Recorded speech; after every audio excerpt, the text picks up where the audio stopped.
everybody. What a beautiful, I want to say fall day, but we're not in fall yet. But it's 63 degrees. It's really nice outside. It's just one of those days where you get up in the morning, you get dressed, you get on your motorcycle, and you're happy to be riding it. That's how I feel this morning. I feel happy every time I ride it,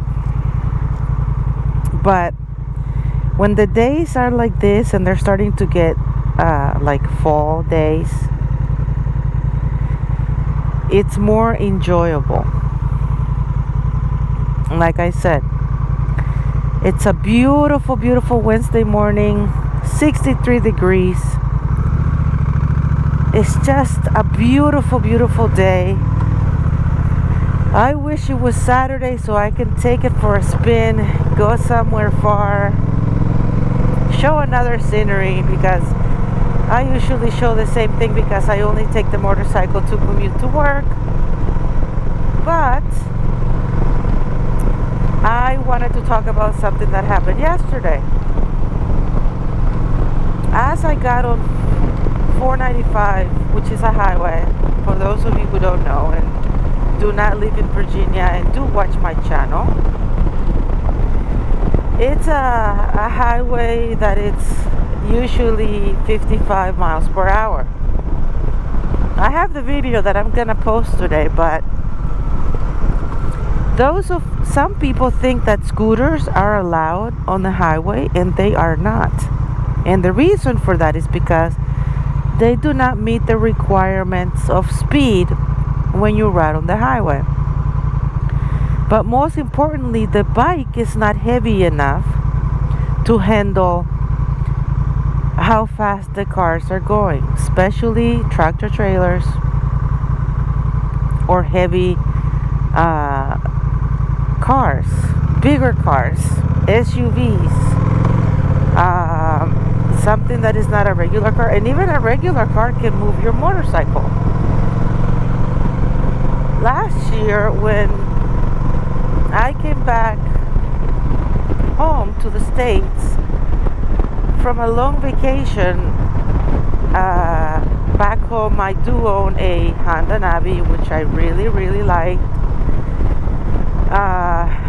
But it's only 110 cc's. But for the city of where I'm from, Managua, Nicaragua, it's good enough because you cannot do more than 80 kilometers per hour, which is 40 miles, about 40 miles. So it was a good automatic motorcycle to ride in the city, to go to another, we don't call them state, we call them departments, because it's not as big as the United States.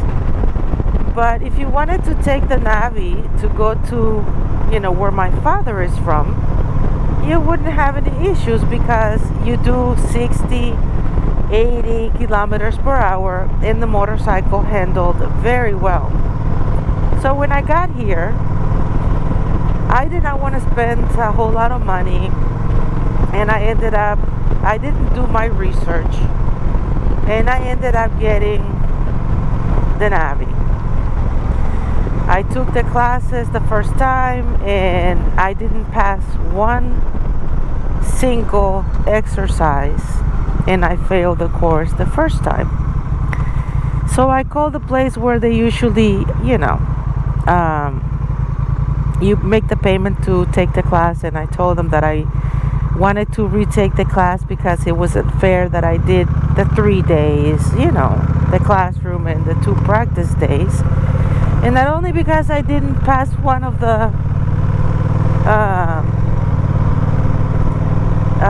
exercises, and not the whole exercise, the beginning of it, that I didn't pass the course. Now the other guy, when I came back for the second time, that I actually took my Navi, which, lighter, automatic. And it's not that I had a problem handling the manual Kawasaki that I was riding, but I have to say that I fell 3 times because I couldn't flat foot it, or I was tiptoeing it, and the bike was heavy. It was like over 300 pounds. But anyways, it was a really nice bike, very comfortable. It was a Kawasaki 250 TUX.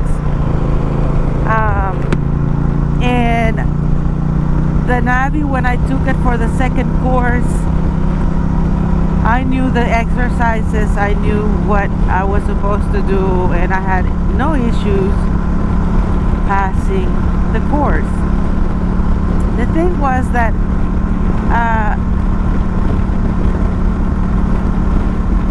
when I called the dealership and I spoke to the salesman, the one that I usually have, I called him and I said, hey, listen, I got the Navi. Thank you so much for getting it for me.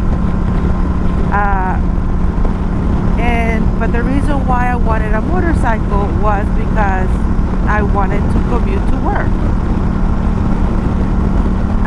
Last year, gas prices were through the roof, and I wanted to commute to work. But in order for me to do that, I have to take 66 to get faster last year to the metro station. And he said, no, you should not be taking the Navi. You could, but you shouldn't because the bike is not heavy enough. You see those big trucks right there? If they go fast and there is no traffic like right now, they can move you, and not a good idea. So he said, but I do have a motorcycle that you're gonna like a whole lot.